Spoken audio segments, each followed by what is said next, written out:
Assalamualaikum warahmatullahi wabarakatuh. Perkenalkan, nama saya Ryan Hadapan. Saya mahasiswa Universitas Brawijaya S1 Ilmu Komunikasi kelas C1 dengan NIM 2351 2020 7111 017. Di sini saya akan mempresentasikan pengerjaan UTS saya. Langsung saja ke nomor yang pertama, yaitu jelaskan komunikasi terkait aksioma, isu substansi, isu definisi, dan isu metodologi. Di sini komunikasi terkait isu aksioma terbagi menjadi 7 bagian, dan di 7 bagian ini ada perbandingan antara 1A dan 1B. Lanjut ke aksioma yang pertama, yang 1A, yaitu adalah communication is the transmission and reception of information. Pada aksioma ini, komunikasi adalah sebuah transmisi dan penerimaan sebuah pesan. Model yang digunakan oleh Shannon Weaver yang mengatakan komunikasi adalah transmisi model. Komunikasi satu linear yang berawal dari sumber yang diberikan komunikator hingga pesan sampai ke komunikan. Lanjut yang kedua, yaitu 1B, perbandingan dari 1A, yaitu communication is the generation of meaning. Komunikasi adalah perilaku yang menghasilkan makna pada pemberi informasi. Informasi tidak hanya hilang atau bertambah, tetapi berubah menjadi lebih bermakna. Pembentukan makna pada suatu informasi. Jadi komunikasi ini adalah pembentukan makna, menghasilkan makna pada pemberi informasi, begitu. Lanjut 2A, communication is individual behavior. Komunikasi adalah perilaku individu. Komunikasi intrapersonal atau komunikasi dengan diri sendiri. Teori ini menyatakan bahwa setiap komunikan itu berbeda. Bahwa setiap komunikan itu berbeda, memiliki entitas yang berbeda. 2B, communication is the relationship among behavior of interacting individuals.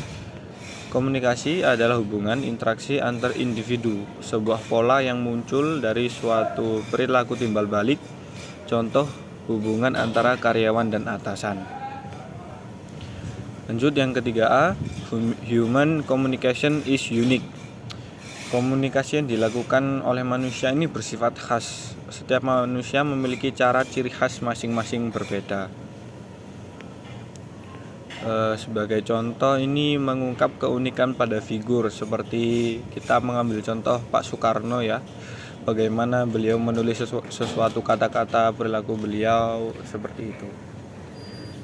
Yang 3B, human communication is a form of animal communication. Komunikasi manusia adalah terapan dari komunikasi hewan.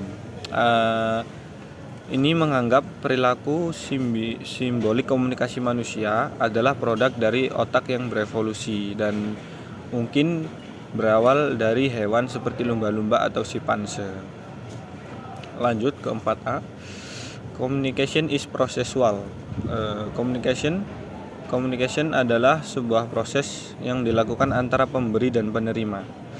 Komunikasi adalah sebuah transaksi yang memiliki simbol dan makna.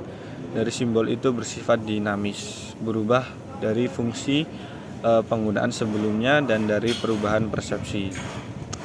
Lanjut yang keempat B, communication is static. Communication itu statis, sudah ada polanya, tidak dinamis. Penggunaan bahasa yang statis dan berpola yang struktur. Lanjut yang kelima A, communication is contextual. Berbicara tentang komunikasi dari aspek-aspek yang nonverbal seperti lokasi, waktu, di mana, dan lain-lain. Konteks situasional yang meliputi pemahaman tentang budaya sosial, pengenalan batas-batas teritorial, dan pengetahuan tentang situasi. Kemudian lanjut ke yang 5B, communication is non-contextual. Komunikasi adalah transmisi informasi yang tidak terpengaruh oleh lingkungan yang sekitar, yang menjadikan komunikasi memiliki respon yang berubah seperti yang dirasakan. Komunikasi manusia itu sudah bawaan dari lahir dan akan seperti itu terus-terusan. 6A, human beings cannot not communicate. Secara harfiah, manusia itu tidak bisa jika tidak berkomunikasi. Jadi manusia itu harus berkomunikasi. 6B, human beings cannot communicate. Secara harfiah, manusia bisa jika tidak berkomunikasi.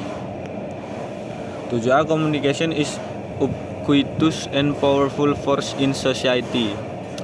Komunikasi ini berarti di mana-mana di dalam segala aspek kehidupan itu penting dan kuatnya komunikasi dalam kehidupan masyarakat. Berbicara tentang bagaimana komunikasi ini bisa berkuasa, dapat ada kekuasaan dalam komunikasi ini. Dan 7B ini, communication is one among many force in society. Berbicara tentang komunikasi hanyalah salah satu hal yang berperan dalam kehidupan bermasyarakat, dan memandang komunikasi ini relatif salah satu yang lemah ya. Lanjut ke isu substansi. Dalam komunikasi, substansi adalah pesan dari sebuah komunikasi, sehingga mengicu pada pesan yang disampaikan oleh komunikator kepada penerima. Sebagai substansi dalam komunikasi sangat penting karena merupakan sebuah inti dalam komunikasi verbal atau nonverbal. Lanjut ke isu definisi. Di isu definisi ini ada 3 definisi yang saya temukan. Yang pertama, menurut Harold D. Laswell, komunikasi adalah suatu proses penyampaian suatu pesan dengan satu arah dari komunikator ke komunikan menggunakan media tertentu sehingga menghasilkan efek.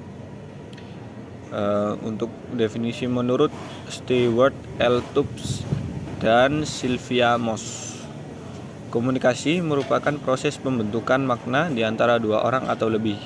Konsep yang merupakan komunikasi tidak hanya satu arah linear, tetapi 2 arah. Komunikasi yang efektif itu ditandai dengan makna dari komunikator disampaikan sama dengan apa yang diterima komunikan.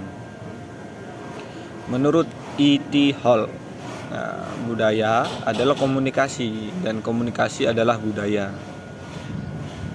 Lanjut ke isu metodologi.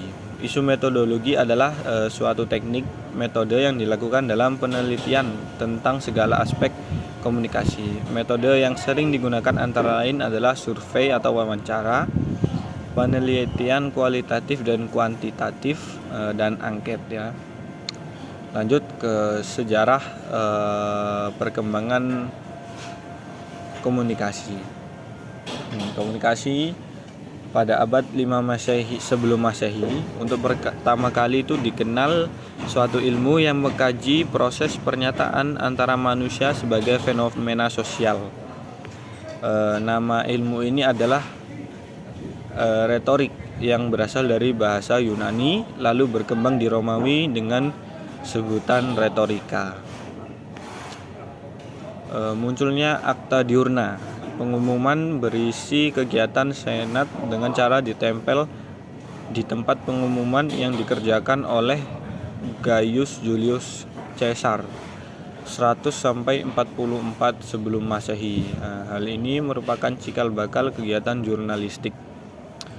Muncul surat kabar di Jerman, Avisa Relation Order Zeitung pada 1609 dan disusul Weekly News di Inggris pada 1622. Adanya hasil telaah para cendekiawan menyebabkan kemunculan di Inggris Science of the Press. Di Prancis ada Science de la Presse, di Netherlands ada Dagblad Wetenschap, dan di Jerman Zeitung Wissenschaft. Yang semua itu merupakan ilmu persurat kabaran dan publisistik. Retorika merupakan ilmu pertama mengenai pernyataan antara sesama manusia yang dikembangkan di Yunani, masuk ke Jerman menjadi publisistik, maka yang menuju Amerika dinamakan communication science atau ilmu komunikasi. Banyak kritikan dari ilmuwan tentang komunikasi sebagai ilmu, tetapi pakar ilmu komunikasi tidak peduli pada tahun 1960 Karl L. Hovland memunculkan istilah Science of Communication pada karyanya Social Communication. Message Effect in Communication Science adalah buku yang mampu membuktikan bahwa ilmu komunikasi benar-benar teruji sebagai ilmu. Buku ini terbit pada 1989 dan James J. Braddock sebagai editor. Pada masa awal pertumbuhan, masa ini ditandai dengan bangkitnya kajian ilmu komunikasi di Eropa dan Amerika. Di Eropa, kajian ilmu komunikasi bersifat humanis, cenderung menggunakan penelitian kualitatif. Di Amerika, kajian komunikasi cenderung menggunakan penelitian yang mekanistik dengan kajian media massa. Dengan hal ini, metode penelitian lebih cenderung kuantitatif. Adanya perbedaan pendapat dari dua kutub keilmuan ini menjadikan penentangan dan saling mempengaruhi paradigma dan kajian ilmu komunikasi. Pada kajian Eropa menggunakan metode penelitian kuantitatif dan di Amerika mulai mengkaji komunikasi secara kritis. Abad 20, ilmu komunikasi mengalami perkembangan pesat dengan ditopang oleh kemajuan teknologi. Dalam prakteknya, ilmu komunikasi memberikan sesuatu baru khusus di bidang human relation. W. Burnett Peace menggambarkan komunikasi sebagai penemuan revolusioner yang sebagian besar disebabkan meningkatnya teknologi komunikasi.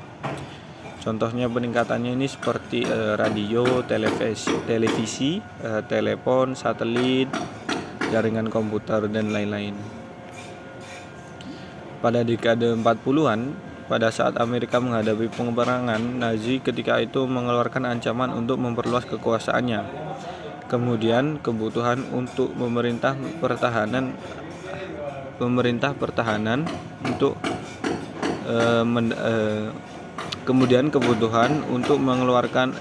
mendapat dukungan. Hal-hal inilah perintis komunikasi.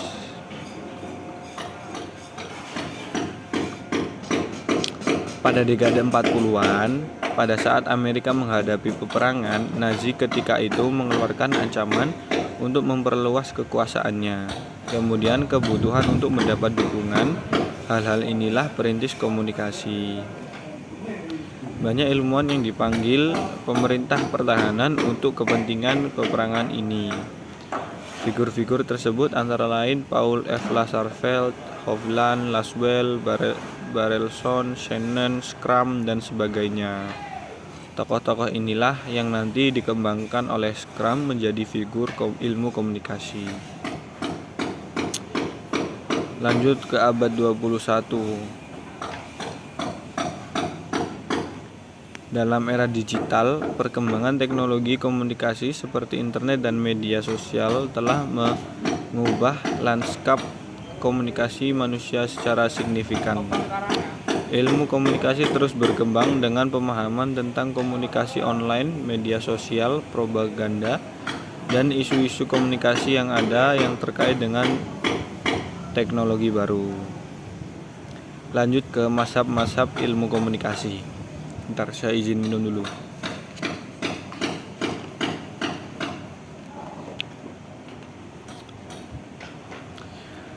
Mazhab komunikasi yang pertama yaitu Chicago School.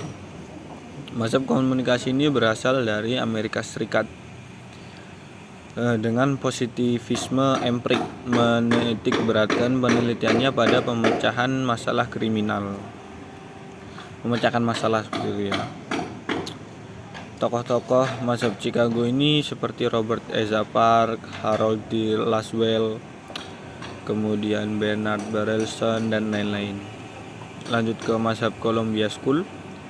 Mazhab Columbia School of Communication juga dikenal sebagai Columbia School, adalah pendekatan dalam komunikasi yang muncul di Universitas Columbia pada tahun 1980-an. Ini merupakan salah satu mazhab pemikiran dalam ilmu komunikasi yang mendasarkan diri pada tradisi ilmu sosial dan kultural. Palo Alto mazhab Palo Alto adalah pendekatan dalam ilmu komunikasi yang muncul dari klinik Menlo Park di Palo Alto, California. Pendekatan ini terkenal dengan kajian komunikasi interpersonal dan terutama mengacu pada komunikasi manusia atau teori komunikasi antara manusia interpersonal dan intrapersonal. Toronto School, mazhab Toronto School Communication adalah pendekatan dalam ilmu komunikasi yang muncul dari Universitas Toronto, Kanada. Mazhab ini memiliki akar dalam kajian media, budaya, dan ilmu sosial. Karakteristik kunci dari Toronto School adalah pemahaman komunikasi sebagai proses budaya yang berubah-ubah. Lanjut ke British Birmingham Cultural Studies. Mazhab ini dikenal karena pendekatannya yang kritis terhadap budaya populer, media massa, dan aspek-aspek sosial dan politik dalam komunikasi. Frankfurt School, pendekatan yang dianut oleh Frankfurt School adalah kritis, analisis aspek budaya, media massa, dan masyarakat yang mempengaruhi pembentukan ideologi dalam masyarakat kapitalis. Kita lanjut ke nomor 4, yaitu Seven Tradition. Yang pertama adalah retorikal. Kata retorika dari kata lain retorika, yang artinya ilmu berbicara atau berbicara. Tradisi retorikal adalah seni praktis bicara, teori yang membantu kita untuk memahami bahasa dan keefektifan bahasa.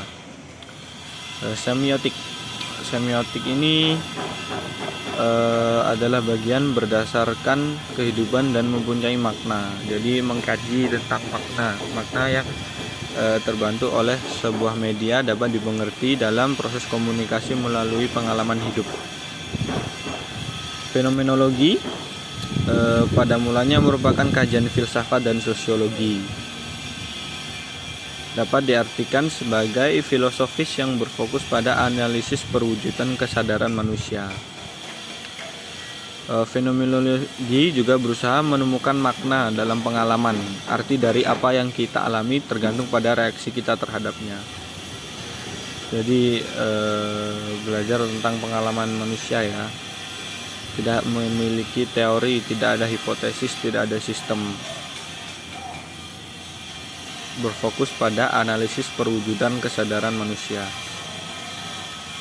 Cybernetik ini suatu ilmu yang terkait dengan pemrosesan suatu informasi. Membahas tentang komunikasi adalah suatu sistem informasi yang mengalir, hubungan yang menyambung antara satu dan lain. Jadi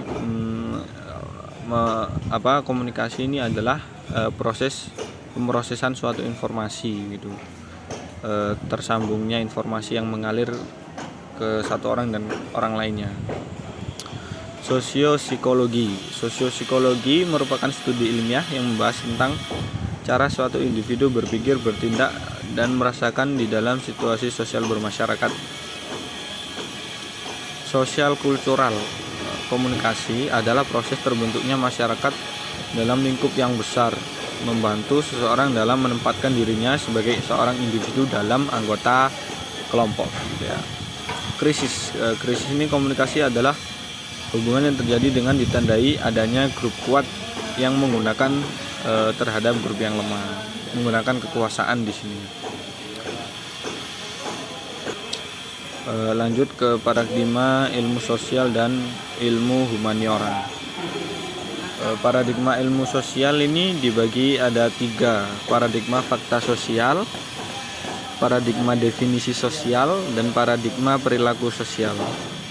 Fakta sosial ini ada 2 tipe dasar, yaitu fungsionalisme struktural dan teori konflik. Fungsionalisme kehidupan masyarakat dinilai sebagai hubungan yang berimbang. Kalau sedangkan teori konflik mengatakan masyarakat memiliki kondisi yang berbeda dalam konflik satu sama lain. Paradigma definisi sosial. Paradigma ini mengarahkan perhatian kepada bagaimana caranya manusia mengartikan kehidupan sosialnya, atau bagaimana caranya mereka membentuk kehidupan sosial yang nyata. Yang C, Paradigma perilaku sosial. Nah, paradigma yang memusatkan perhatian pada tingkah laku individu di lingkungan masyarakat. Paradigma sosial memahami perilaku manusia sebagai sesuatu yang sangat penting. Ilmu humaniora. Kalau ilmu humaniora ini adalah tujuan dari ilmu ini menaruh manusia hingga mencapai kemanusiaan yang sesungguhnya. Humaniora merupakan ilmu yang menyiapkan pemikiran manusia untuk beradaptasi dengan lingkungan dan tuntutan perkembangan zaman.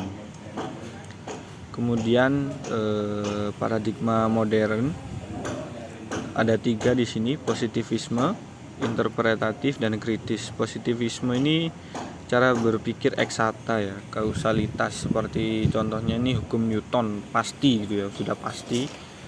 Terus pengetahuan basisnya adalah common sense. Knowledge mempelajari manusia, mengukur attitude manusia, dan menggunakan angket. Dan ilmu ini bersifat free value. Interpretatif melihat sesuatu sebagai hal yang unik yang memiliki sesuatu di dalam maknanya.